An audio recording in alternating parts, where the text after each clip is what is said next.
Então é isso aí, estamos aí com o MUBI, começando para você, monte uma banda. Grande Pedro Zupo, amigão. Nacional. Isso aí, hoje a gente está com um convidado, que é um cara bem conhecido na cena aí do metal do Brasil e, por que não, do mundo, né? E só que a gente quer conversar com ele sobre outras coisas, sobre os trabalhos que ele faz na parte de web design, entre outras coisas aí, certo? Estamos aí com o grande Vanderlei Perna aí, do Genocídio. Legal, cara, valeu pelo convite aí. E tamo aí, cara, vamos falar bastante hoje. Legal demais, hein, Pedro? Pô, um prazer te receber aqui, cara. Um prazer o primeiro programa, o primeiro convidado ser justamente você. E já trabalhar já hoje já com essa parte de linguagem visual, design, a parte toda da imagem. Pô, vai ser um bate-papo legal, porra. Cara, bem-vindo, mano. Com certeza, cara. Pô, uma honra, cara. Pra mim é uma honra. Bem legal, né? As pessoas falam, pô, mas é o primeiro, me chamou primeiro. Cara, isso vai ficar para sempre lá. Exato. Vai ficar para sempre, é uma puta coisa legal que as pessoas vão estar aí. A gente não vai estar mais aqui na Terra e vai estar lá, entendeu? Para quem quiser conferir. Exatamente, cara. E é sempre bom, né, cara, ter umas dicas legais pra galera. É sempre bom. Sempre bom. Eu queria que você começasse, velho, do começo mesmo, assim, você estava contando pra gente a história do logo. Então, assim, ó, você conta. Como é que surgiu essa coisa de fazer arte, de se interessar pela arte? Cara, isso veio junto com a música. Quando eu decidi montar uma banda, aí a primeira coisa que eu pensei foi, e agora, né, cara? Eu tenho que fazer um logo, né? E você imagina, isso foi começo de 86, final de 85. Naquela época lá você não tinha recurso nenhum, você não tinha computador, você não tinha nada. Você só tinha uma papelaria para ir lá comprar uma folha de sulfite e um lápis de cor ali, um lápis e fazer o seu logo, né? E aí como eu já tinha feito um curso de desenho técnico, então eu fiz o primeiro logo, tanto que ele é todo em linha reta, cara. Até as pontas do logo, assim, tem tipo uns rebites, é tudo reto. E funcionou, cara. Na época, assim, cara, funcionou. Quem estava no Genocídio na época? Cara, era eu, guitarra, o Marcão no baixo e vocal e o Zé Galinha. Caramba, assim, o que eu já sabia já era com o Juma, vocês três, né? A formação do DP ali, mas sim, legal saber isso, porque assim, sempre imaginei que quem cuidava, porque assim, o Juma cuidava da arte dos primeiros discos em diante, né? Um tempo ele ficou. Sim. Então eu pensava que era coisa dele. Não, você está falando aí que você criou o logo antes dele, cara. Muito legal isso aí. Sim, foi o primeiro. Aí o Zé Galinha ficou um ano na banda, um ano e pouco. E chegou a fazer show, a primeira demo foi ele que gravou tudo. Aí o Juma entrou, porque na época, um pouco antes de a gente gravar o primeiro disco, né, o EP, o primeiro EP, o Zé Galinha já estava numas de punk, tanto que, cara, ele ia no show de moicano, o cara tocava bateria de moicano, a galera olhava assim. Naquela época era um pecado, né? E ele falou, não, cara, eu não posso gravar um disco de metal, porque agora eu sou punk e tal. E aí, cara, eu já conheci o Juma, né, e ele gostava de tocar batera. Ele só não tinha uma batera na época, ele comprou uma batera e quando ele entrou, cara, eu já conheci o trabalho dele de desenho, ele já desenhava na época, e eu falei, cara, assume aí essa parte, né? E aí toda a parte visual aí ficou na responsabilidade dele, até o octaedron. Sim. Né? Então foi toda a parte dele. Que é aquela coisa, como a gente estava conversando aqui, bem mística, né? Sim, bem cara, louca. Ele estava bem à frente do tempo, né, cara? Se você vê até as letras, tanto que o primeiro disco, ele é bem genérico, né? É um death metal genérico, com letras genéricas. Já o primeiro LP, cara, foi o Depression. Sim. Então ele já veio que a temática foi ele também que trouxe. Então já foi uma temática que impactou, cara, porque era um som death metal, mas não falava de satanismo, de religião. Não, falava sobre depressão. Sim. Tanto que na época até a gente chegou a receber umas cartas da galera, cara, me identifiquei com a música, dá vontade de me matar. Eu falei, meu Deus, né, cara, o que a gente fez, né, mano? Às vezes o cara fala assim, você tá me ajudando a não pensar nisso, eu tô pensando em fazer isso, cara. Cara, a gente até ficou meio assim na época, cara, porque a gente chegou a receber umas cartas da galera falando, pô, me identifiquei com a música, quando eu ouço a música, no final da música dá vontade de tirar a vida, assim, mata. Eu falei, não é isso. Não foi essa a ideia, né, essa é a ideia. Ô, Perna, mas deixa eu fazer uma pergunta, aproveitando nesse papo. O quanto você acha que é importante a parte visual da banda estar afinada com a parte musical? Né? Esse trabalho, vamos dizer assim, o quanto você acha que é importante ter uma comunicação entre a parte visual, como capa de disco, logo, a temática do som, com até mesmo a proposta da música, da banda? Cara, eu acho que isso é uma coisa que sempre esteve alinhado com o rock em geral, rock, heavy metal, punk. Porque se você pega os outros estilos de música, isso não importa muito. Agora, quando vai para o segmento do rock em geral, ali até o pop, aquele pop da época, tipo R.E.M., aquela coisa mais antiga, você vê que eles sempre tiveram um cuidado com a capa do disco, porque o que acontece? O rock ele é para causar um impacto. Então, antes de você ouvir a música, porque naquela época não tinha Spotify, não tinha YouTube, não tinha nada, cara. O máximo que você conseguia era ouvir uma música na rádio, isso dependendo do país que você tava, e tinha programa ali que tocava rock. Ou se não, cara, era você ir numa loja e pedir pro cara pôr um pedacinho da música. E muitas vezes os caras não gostavam de fazer isso, que eu imagino que devia encher o saco, né, cara? Então, qual que era a fórmula mágica, cara? Era você impactar com a capa. Tanto que teve muita banda que enganou muita gente, sim, cara. Sim. Você pega o disco do Uriah Heep, aquele vermelho lá. Próprio. Cara, teve muita gente que achou que tava comprando o disco de uma banda na pegada do Slayer, cara, e não era. Cara, eu fiquei muito chateado que meu pai me deu um disco do City Triangle, porque tinha umas capas bonitas. A hora que eu vi aquilo, eu falei, puta broxada. O Demon também, né, cara? Tinha umas capas bonitas, cara. Nossa, aquela capa do primeiro do Demon, pra mim, é uma das melhores capas do metal ali, as mãos abrindo a cruz ali. Então aí que você vê a importância da capa, cara, porque ela consegue vender o produto, é a embalagem, né? Então, consegue... Hoje eu acho que, assim, mudou um pouquinho o jeito de ver tudo, esse lance do... Como que eu vou falar? Desse marketing da capa, né? Porque hoje você tem acesso a YouTube, Spotify, então você consegue ouvir a música. Mas ainda é importante isso. Por mais que você não precise usar a capa para vender o seu produto, mas ainda é importante, porque tem que fazer parte do rock, cara. Tá ali, cara. Tanto a arte como a música é uma coisa só. Eu acho que um dos maiores exemplos da atualidade é o Ghost, porque se vendeu como uma coisa sombria, não sei o quê. E hoje em dia é uma banda Exatamente, bem cara. pop, né, cara? Eles foram mudando, já não era tão sombrio. Mas foi mudando, hoje em dia é bem pop. É verdade, é uma banda que eu gosto muito. Eu cara. também, gosto muito. Então, quer dizer, e eles têm todo esse marketing, né, em volta todo visual. Chamou atenção primeiro do visual. Exatamente, e para vender o produto, né? Sim. Então eu acho que isso sempre vai ser importante no rock. O dia que morrer, isso, cara, eu acho que o rock morre junto. O rock em geral, quando eu falo rock, eu falo tudo. Heavy, death, thrash, tudo, né? A música pesada, né? Em 96, você foi trabalhar com o pessoal da Primal e da Velas, né? Nessa Isso. época aí, o Juma já tinha saído fora já? Sim. E você foi trabalhar na gravadora ou você foi mexer com a parte de artes direto já? Não, então, na verdade, o Póstumos, o Juma estava na banda ainda, né? Ele que gravou tudo. E o que a gente fez? A gente tentou inovar. Porque naquela época as capas eram tudo feitas à mão. Sim. Então foi em 95, estava começando a surgir Photoshop, aquele lance de fazer fusão de imagem, e aí a gente falou, não, vamos inovar, né? E vamos fazer um lance com o Photoshop. Aí quem fez foi o Marcelo Rossi, o fotógrafo. Ah, que legal. Entendeu? Ele que fez a capa, ele fez as fotos, que ele já vinha trabalhando com a gente, já no Octaedron, ele que fez todas as fotos, que tem no vinil, para quem lembra do vinil, que é capa dupla, tem um monte de foto, a gente fez uma produção. Sim. E aí o Marcelo Rossi falou, não, eu tô começando a mexer com Photoshop, vamos inovar. E aí foi. Aí depois desse disco, aí o Gilma saiu, aí eu assumi de novo, né? Aí eu já estava começando a me envolver com diagramação, com arte, já estava trabalhando um pouco com Photoshop, com essas coisas, com revista. E aí eu assumi de novo, né? E nas gravadoras você fazia essa parte artística da gravadora ou não?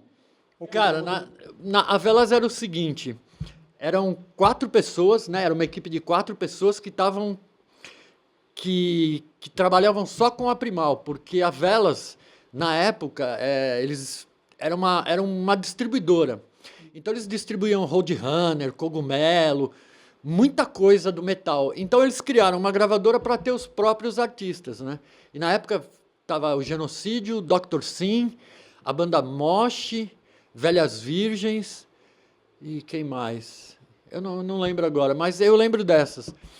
E aí, cara, assim, o meu trabalho era geral, cara. A gente fazia divulgação, fazia material de arte, de divulgação, fazia mesmo a divulgação, entrava em contato com jornal, revista. Então não tinha como que eu vou te falar, um trampo certo, ó, você vai fazer só isso. Não, fazia de tudo lá, né, cara? Certo. Porque era 4 caras para fazer o negócio acontecer, né? Eu vou pegar uma carona que a gente falou aqui dessa época que foi quando começou a surgir o Photoshop e até entrar um pouco no assunto que a gente falou um pouco aqui nos bastidores da gente começar a gravação aqui do podcast. Foi aquilo que a gente estava falando, né? A galera às vezes olha para coisa do passado e fala, pô, aquilo ali era tosco, aquilo ali. E o pessoal não sabe o trabalho que tinha que ser feito ou a gambiarra que precisava ser feito, né? Então, aí a gente até falou de às vezes até algumas gambiarras que precisava fazer para economizar uma impressão ou para um determinado tipo de fotolito, né? E como foi fazer essa transição, né? Vamos dizer assim, do completo analógico para o digital? Você acha que facilitou muito para hoje em dia? Com certeza, cara, com certeza facilitou, barateou, porque eu lembro, cara, quando a gente fez o primeiro disco, cara, assim, era uma burocracia, tudo caro, você tinha que fazer, cara, fotolito de um vinil, cara, era uns negócio grande, caro. Eu mesmo cheguei a trabalhar um tempo com fotolito também. Então, quer dizer, era meio... além de caro, era meio difícil você conseguir fazer um negócio assim, que você fala assim, nossa, cara, até o auge. Porque era o que você falou, muita coisa ali era na gambiarra. Tanto que o processo todo, muitas vezes você não conseguia acompanhar todo o processo. Então você estava ali no começo do processo, quando você ia ver, o disco já estava pronto. Aí você olhava, cara, tem uma falha aqui. Ah, já era, o disco já está na loja vendendo. Eu não sei se o Pedro pegou essa fase, talvez o Pedro é mais novo, mas assim, eu trabalhei no jornal lá no ABC e não trabalhei nesse departamento, mas eu vivia lá com os caras porque eu adorava, né? Então eu saía do departamento, tinha umas folguinhas lá e ia ver o pessoal do Pestap lá, né? E assim, Pestap. a galera pegava uma puta página gigante, cada página, os caras mandavam, saía o filme, um papel grosso, estranho, aí o cara recortava, velho, artesanal, assim, recortava com o estilete, com a régua, assim, tal, colava o anúncio, assim, o anúncio era todo colado, velho, assim, aí eles faziam a chapa, né, do fotolito, é muito louco isso, né, cara? Cara, eu peguei bem o finalzinho disso, bem o finalzinho, mas eu cheguei ainda cara, a ver. porque assim, você tinha que da arte, queimar o fotolito, e para você fazer uma folha, eram 4 fotolitos, porque é 4 cores, né? Que é essas 4 cores que vai gerar todas as outras cores. O famoso semic, né? O famoso semic. Isso se não tiver cor especial, né? Porque aí vai aumentando. Sim. Então você imagina, cara, eu cheguei a trabalhar com revista, cara, às vezes fazia uma revista de 70 páginas, aí você coloca aí 70 vezes 4, cara.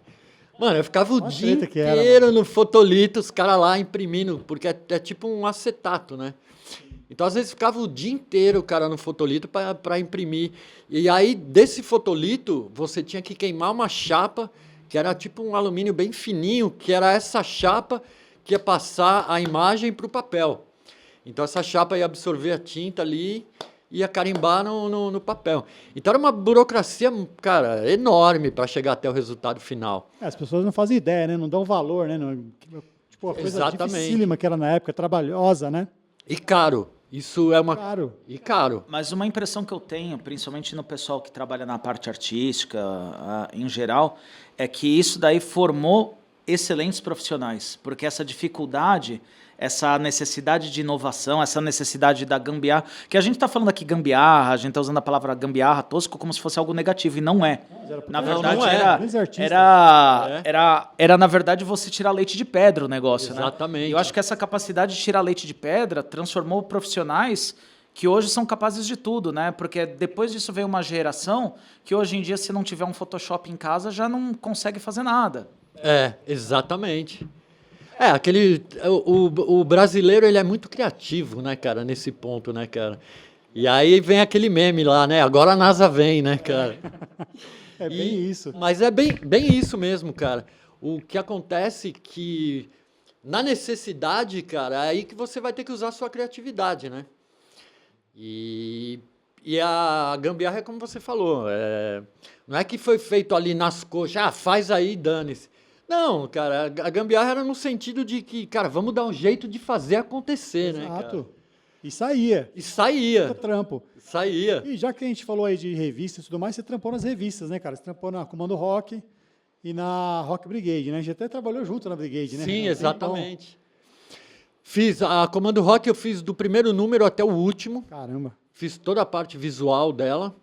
A Rock Brigade eu fiz uns 10, acho que 10 ou fizemos 12. as últimas, né? As últimas, Eu fiz também uma outra revista que era pequenininha, que chamava Rock Underground. Caramba.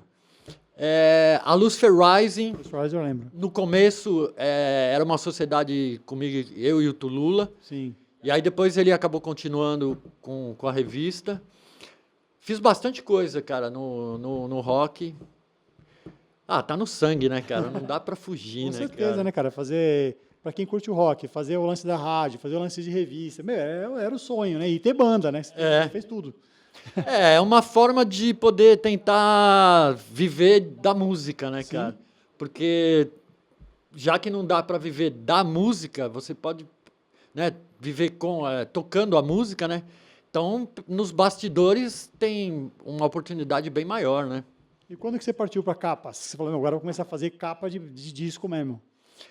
Cara, foi quando eu tive que fazer a primeira capa do Genocídio, cara, que foi do One of Them. Que, na verdade, essa capa não era para ser essa capa, né? Porque eu fiz um esboço para a pessoa que ia fazer a capa. Então, como eu estava mexendo no Photoshop, eu não tinha muito conhecimento.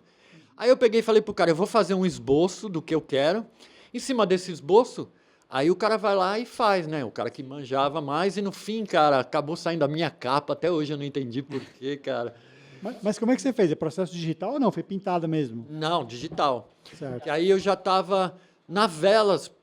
Quando eu comecei a trabalhar na Velas, que aí eu comecei a fazer curso de Photoshop, CorelDRAW, porque foi uma coisa que me chamou muita atenção, cara. Eu fiquei vidrado, cara.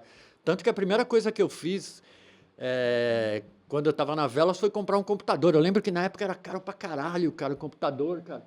E aí algumas pessoas falaram, mano, você é louco, você vai comprar um computador pra quê, né, cara? Você não tem empresa. Eu falei, cara, eu quero aprender e vou ficar o dia inteiro em casa fuçando nisso aí, cara. Às vezes eu passava o final de semana, cara, trancado no quarto, cara, mexendo. Não, vou aprender a mexer nisso aí. Então, a Velas que foi que me deu esse start, né? Esse start, quando eu trabalhava lá, que fez eu me aproximar mais disso aí. Depois eu saí de lá e aí eu continuei na área. Aí eu fui trabalhar... Fiquei prestando serviço para microservice, para Sonopress, fazia muita CD, fiz capa de CD para muito cara sertanejo. O encarte samba, todo, né? Tudo. Fazia tudo. Eu trabalhei um tempo num estúdio de fotografia, então ia lá a dupla sertaneja, os grupos de pagode, forró, aí os caras tiravam as fotos, vinha para mim, e aí eu fazia... Porque essas bandas, a capa é o cara na capa, ou a banda, né? Com fundo ali aleatório. Então, meu trabalho era esse. Eu fiz muito, até conheci uma galera, conheci o cãozinho dos teclados lá, cara. Eu cheguei a fazer umas 2 capas dele, assim, no começo. E aí, cara, eu comecei a fazer de banda nacional. Fiz do Torture, fiz a primeira capa do Claustrofobia, que foi um lance muito louco, cara. Que os caras chegaram e falaram, porra, mano, a gente queria fazer a gente queria comprar uma foto de um cara com um saco na cabeça, né? Porque o primeiro disco ia chamar Claustrofobia. Eu falei, cara, eu trabalho no estúdio de foto, cara, vamos fazer essa foto. Aí os caras arrumaram um amigo lá.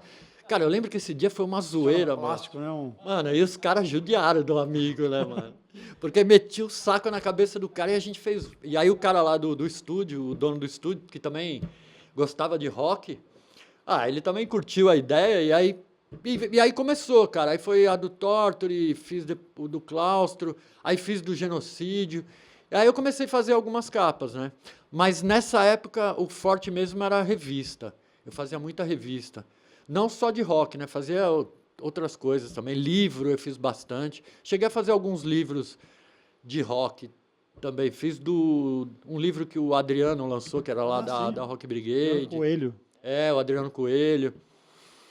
Então esse era mais forte, assim. Revista era uma coisa que eu fazia bem mais do que capa. E uma coisa que eu acho diferente assim no seu trampo, cara, é que você não ficou nessa... Que nem, você fez fotos aí, essa do claustrofobia mesmo, foi um trabalho de fotos, toda aquela coisa. Você não acha que hoje em dia a galera está saturada demais com essas manipulações aí digitais? A gente não vai citar nome, não é o nosso papel aqui, nem quer denegrir ninguém, porque eu, inclusive, sou amigo de vários, mas, cara, tem muita gente que faz umas capas aí que parecem a mesma, todas elas parecem a mesma, parece que é o mesmo cara que fez todas. Eu entendo o que você está falando. É porque o que acontece, o cara cria um estilo e aí ele faz em cima daquele estilo. Isso é uma coisa que, assim, eu tento evitar por causa disso. Tanto que se você pegar as capas que eu fiz, é uma diferente da outra. Exatamente. Entendeu? Porque eu tento criar a capa de acordo com a proposta da banda. Entendeu? Tanto que eu chego para a banda e falo, manda alguns exemplos do que você gosta. Entendeu? Eu procuro não ficar só limitado a um estilo. Porque é o que você falou, acaba ficando um pouco igual, né? E não é nem só um cara que fez isso, são vários que fazem e parece a mesma coisa. Parece que foi feito pelo fulano. Não, foi feito pelo fulano, foi feito pelo fulano. Não, e foi feito por várias pessoas diferentes. E não sei, tipo, tem gente que se fez em cima disso, né? Se fez de fazer esse tipo de arte aí. Para mim é meio preguiçosa, né? Enfim. Estamos citando nome, pode falar. Aquilo que eu te falei. Tem uns que tem estilo, que nem um cara que para mim é uma grande influência, é o Seth Ciro, do Sept Flash, cara. Mano, o trampo do cara, eu bato o olho e eu já sei que foi ele que fez, cara. Entendeu?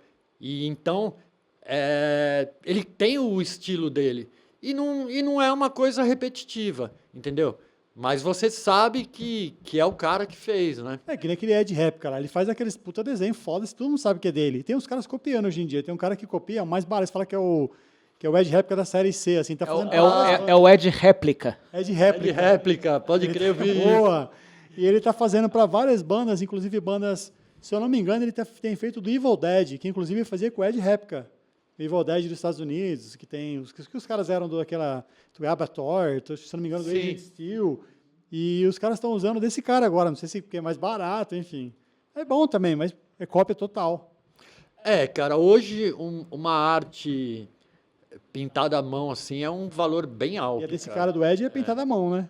Então. Eu ouvi dizer que recentemente ele está fazendo pela pintura digital.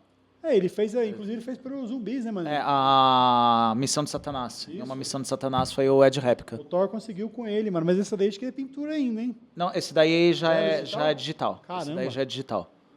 Legal.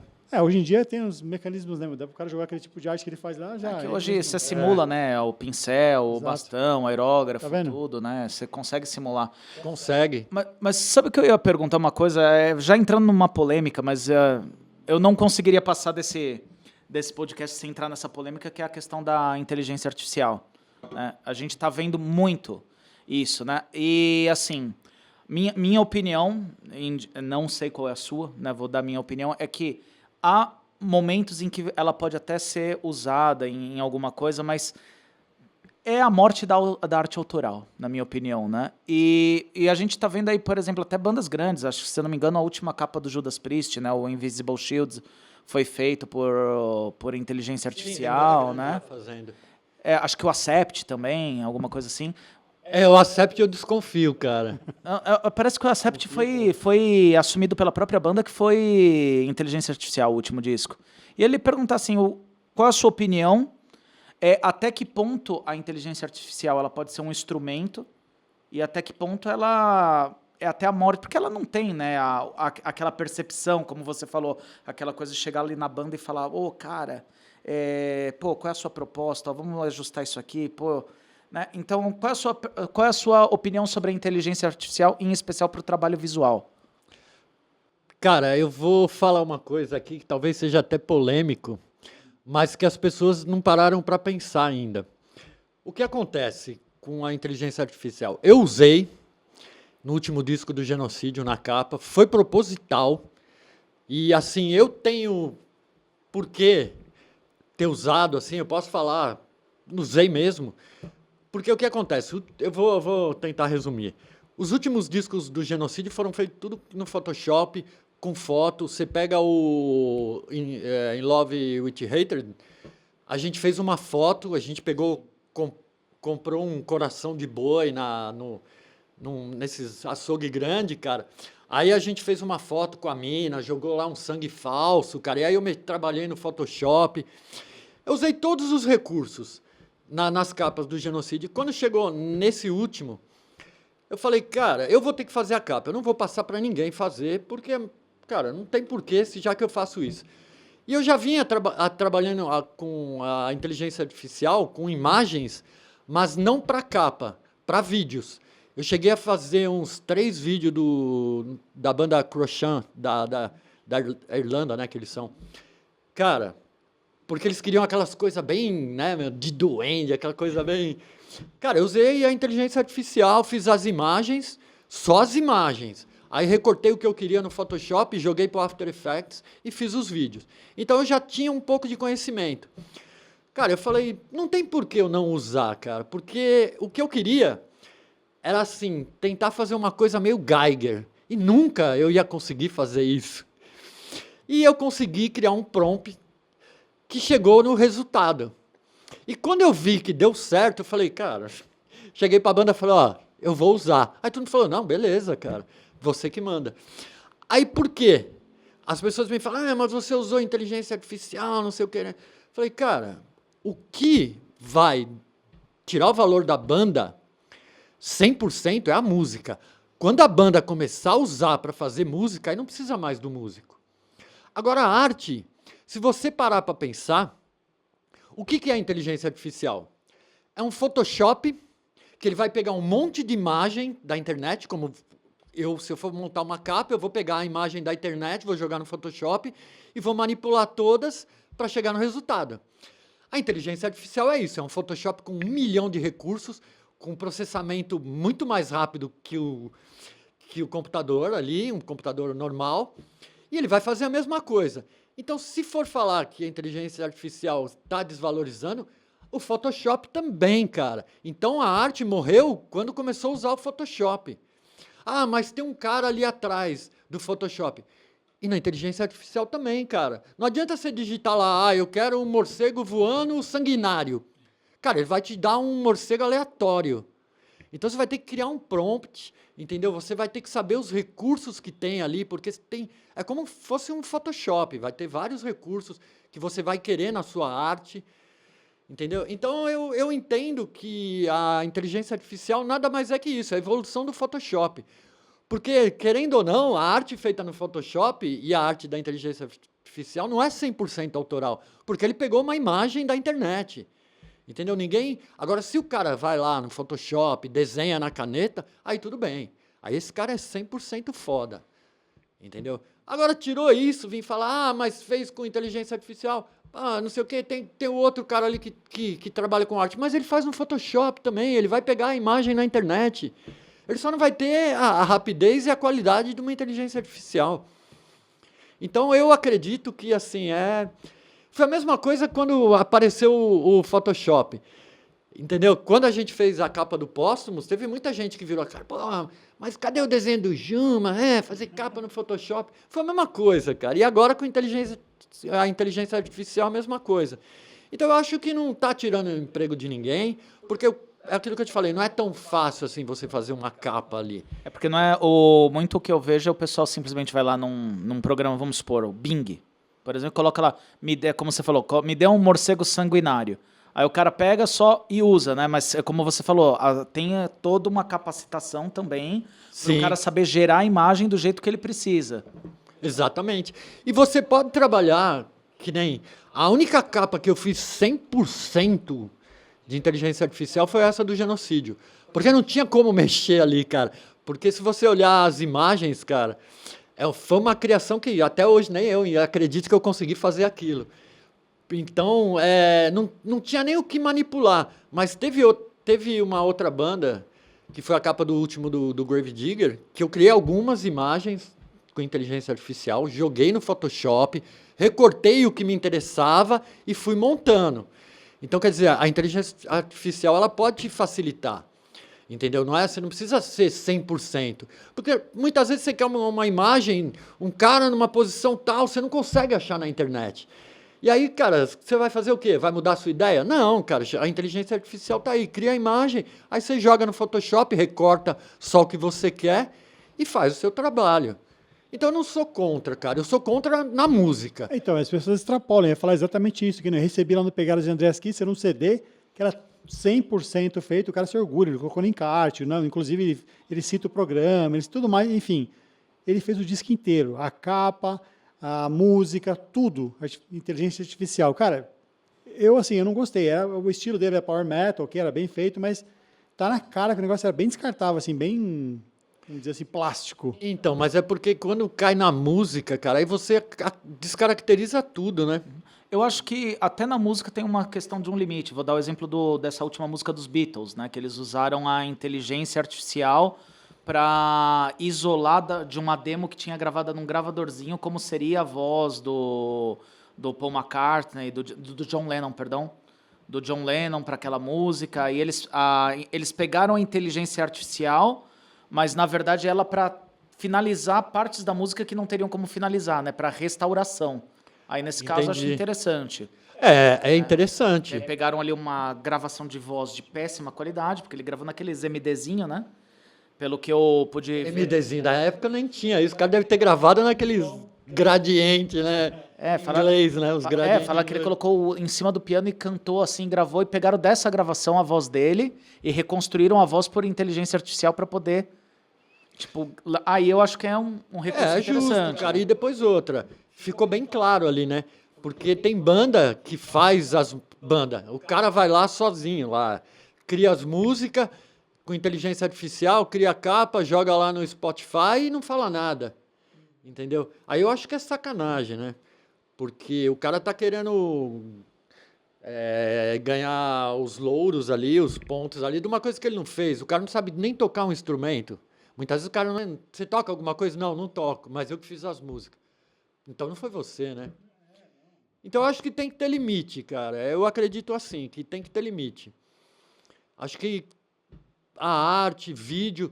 Hoje vídeo com inteligência artificial, a maioria das bandas estão usando, cara. E também não é uma coisa barata. Muitas pessoas acham que assim, pô, vou criar um vídeo aí com inteligência artificial, tal, quero assim, assim, assado. Não é barato. É mais caro do que você for... Muitas vezes é o preço de fazer um videoclipe, cara. Porque uma plataforma de inteligência artificial com todos os recursos é caro. Um cara que manja, cara, porque é aquilo que eu falei, não é só jogar lá o que você quer lá, falar lá, eu quero morcego voando, cuspindo sangue. Não é assim. Entendeu? Então, tem que ter uma pessoa que manja por trás. Então, acho que não tem como falar que isso aí vai prejudicar. Acho que não... Na minha opinião, não, né? Você falou de vídeo, você faz bastante vídeo para as bandas também, né, cara? Bastante coisa, seja lyric, seja... Você faz animações também, além de lyric? Tipo assim, o cara quer fazer um clipe, mas ele não tem as imagens.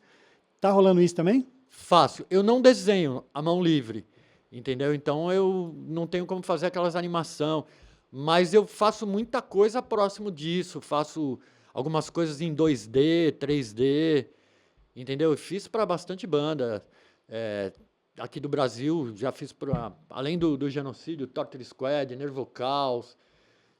Um vídeo que eu gosto bastante é de uma banda que chama Deep Memories, que eu fiz meio que uma animação, já fiz para a banda gringa, para o Grave Digger, fiz vários vídeos para os projetos do vocalista, do Chris.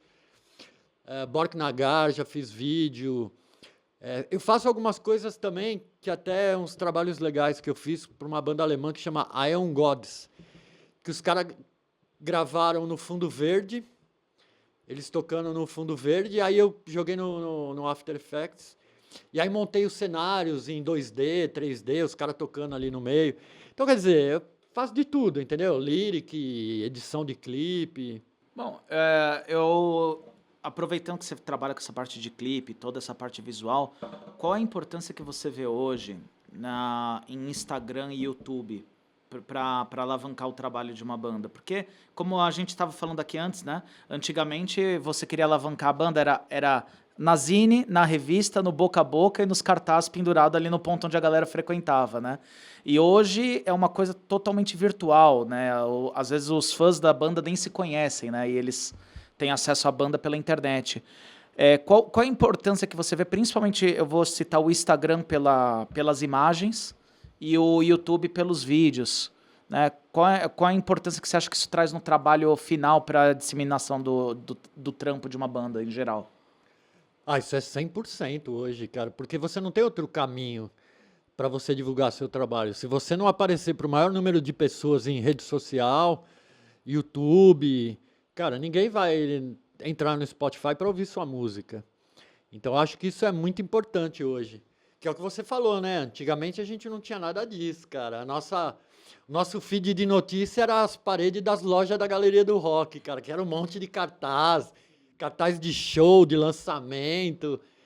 Então, quer dizer, e ali é onde a galera se reunia que você trocava ideia, né?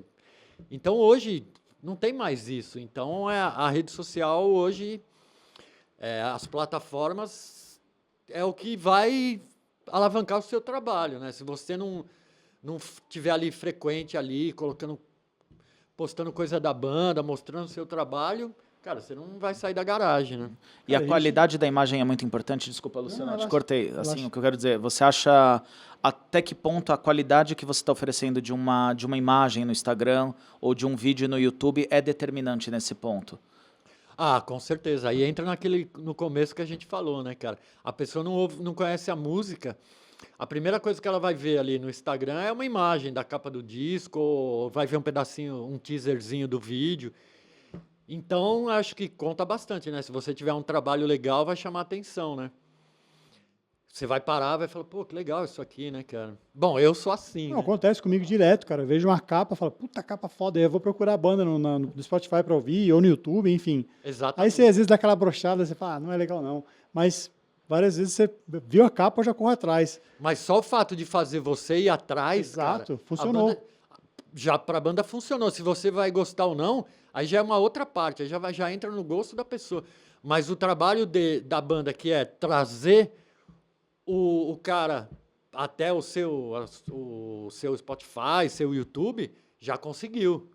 Entendeu? Então, aí é que está a importância disso, né? Então, é que nem você falou do Fort Conviction que você fez inteligência artificial, mas, cara, não é porque eu conheço vocês, mas não parece, entendeu? Foi um negócio brutalzão, assim, negócio bem, tipo, aquela cara de demônio, né? Aquela coisa, enfim.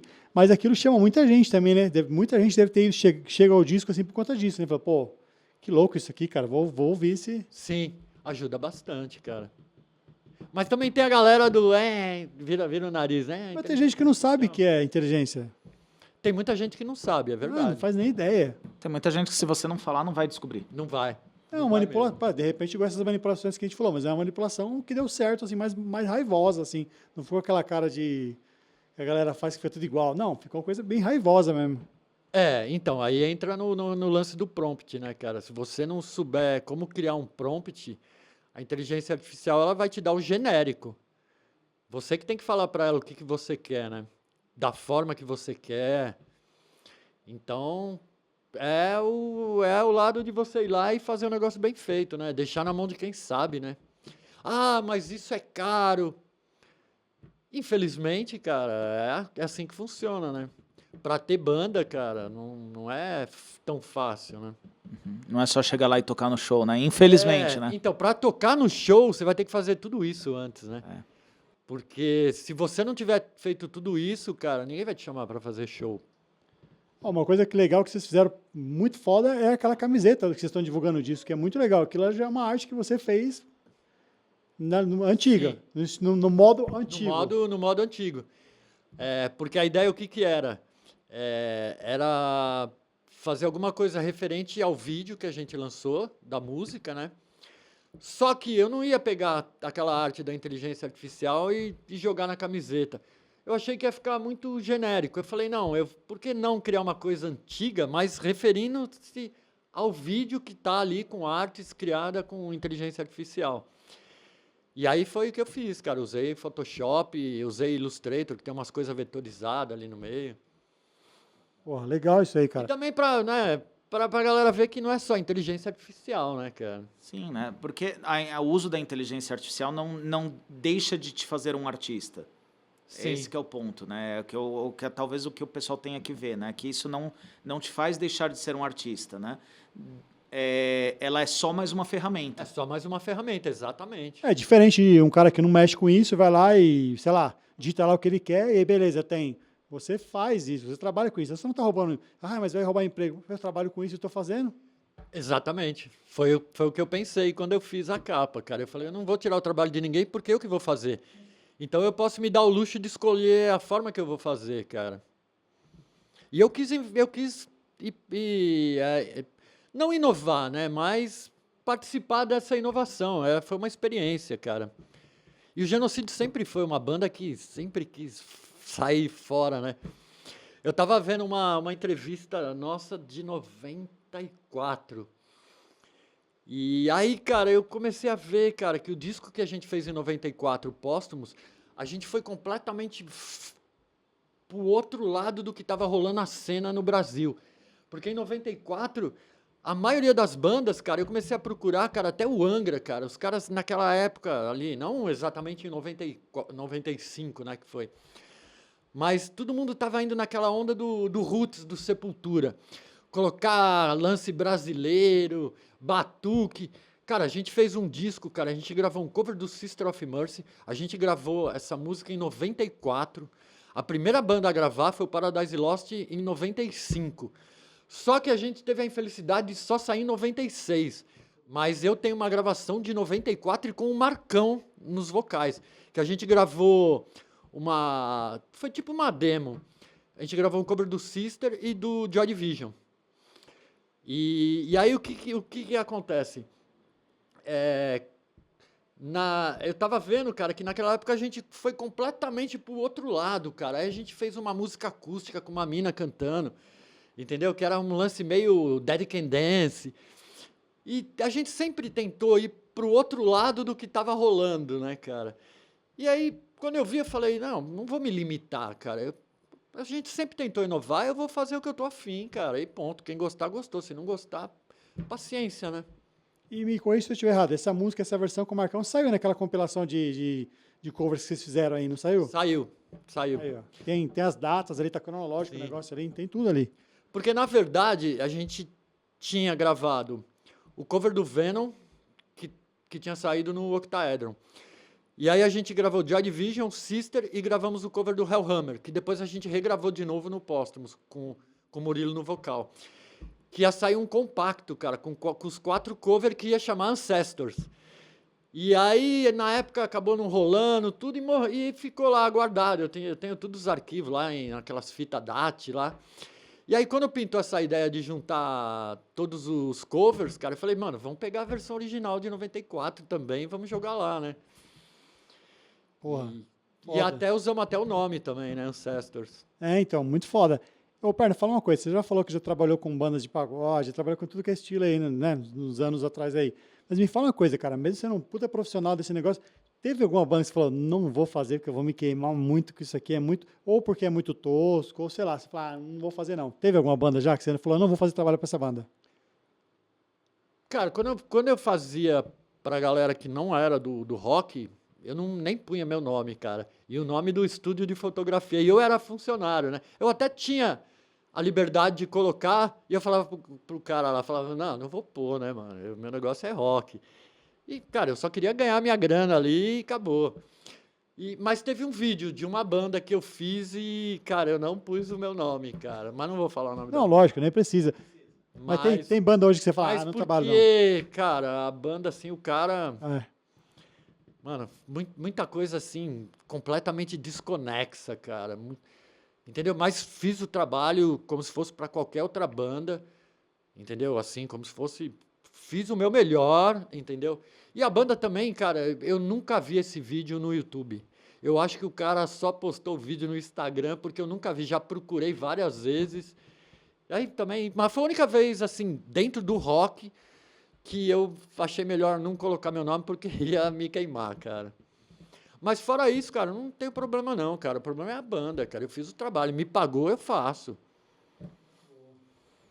E também nenhuma banda falou assim, pô, faz aí o vídeo, mas eu não queria colocar seu nome, não. Já rolou isso? Não. Rolou com gravadora grande que os caras não deixam pôr, que eu tenho o logo meio animado, assim, nem é animado, que eu ponho no final dos vídeos. E aí tem algumas gravadoras que já me cortaram, que nem a Century Media, a Nuclear Blast também, foram essas duas. E eu fiz um vídeo que entrou pela Sony, cara, mas não era da Sony. Que os caras, que é uma banda que chama Mystic Prophecy, da Alemanha. E aí os caras me mandaram cortar o logo no final. Mas aí é porque o negócio já é coisa grande, eles falam que para monetização entra como propaganda. E depois eu até fui pesquisar e é verdade, entendeu? E esses grandão, os caras não querem que tenha propaganda para não perder monetização, né? E diz uma coisa, quem quiser fechar com você, quais são os seus contatos aí? Quem quiser fazer esse tipo de trabalho contigo, as bandas que estão assistindo, a galera que está começando, né, com as bandas aí, como pode chegar até você? Passa seus contatos aí. Cara, o Instagram, que agora eu só tenho o Instagram, que é Vanderlei Perna, Vanderlei com WY no final, né? Perna. Não tenho mais Facebook, foi hackeado e a Meta simplesmente excluiu, inclusive a página dos meus trampos, e tentei falar com os caras. A Meta me deu até a localização da onde o cara tava que me hackeou. Tava aqui no Brasil, eu desconfio quem é. Mas eu não tenho como provar, né? E simplesmente questionei a Meta, falou, não, você saiu dos padrões da Meta, não sei o que mais. Não fui eu, foi hackeado. E vocês mesmos me falaram que foi hackeado aqui. Mas não podemos fazer nada, entre em contato nos Estados Unidos. Aí, ó, pra Meta. Bom, a gente vai colocar os seus contatos também na descrição do vídeo, né? Pedir para a nossa querida editora, a Giovana, colocar também ali seu arroba aí embaixo aí, para quem quiser. Tem o Instagram, aí me acha fácil. Certo, e o Genocídio, com esse último disco aí, como é que tá a agenda? Então, a gente vai tocar agora no Santo Rock. Quando vai ser? Vai ser em outubro? Não, outubro. Não.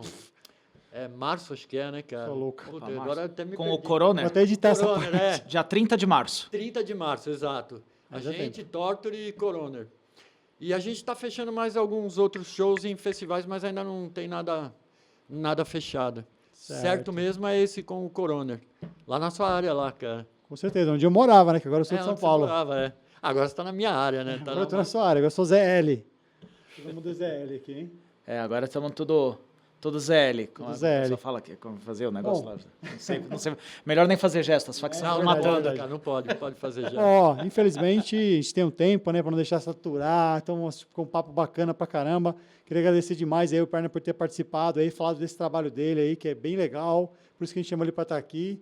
E só tenho a agradecer, cara. Cara, eu que agradeço aí pelo espaço aí, a oportunidade aí, fico muito feliz, cara. E vamos embora, cara, vamos para cima, cara. Vamos fazer a cena se manter firme, né, cara? Crescer eu acho meio difícil, né? Porque infelizmente o Brasil não tem apoio das grandes mídias, né? Infelizmente eles odeiam heavy metal, né? Sim. Mas depende de nós, né, cara, que estamos aqui no underground e fazer acontecer, né? Com certeza. E para quem está curtindo aí, ó, seguir, ou seja, você vai estar aqui, você vai estar aqui, curtir, assinar lá o nosso canal. É os 3 C, né? O curte, compartilha. Eu sempre esqueço qual é o terceiro, mas é isso. Vai curtir, E vai comenta. seguir. Comenta, é isso. Vai Curte, acionar- comenta e compartilha. Valeu. Vai acionar o sininho, né? Para Acionar o sininho. as notificações de cada episódio aí. E é isso aí. É isso aí, gente. A gente se vê no próximo episódio e, Perna, uma honra ter você aqui com a gente, cara. Obrigado Eu mesmo. que agradeço, cara. É isso aí. Valeu. Valeu.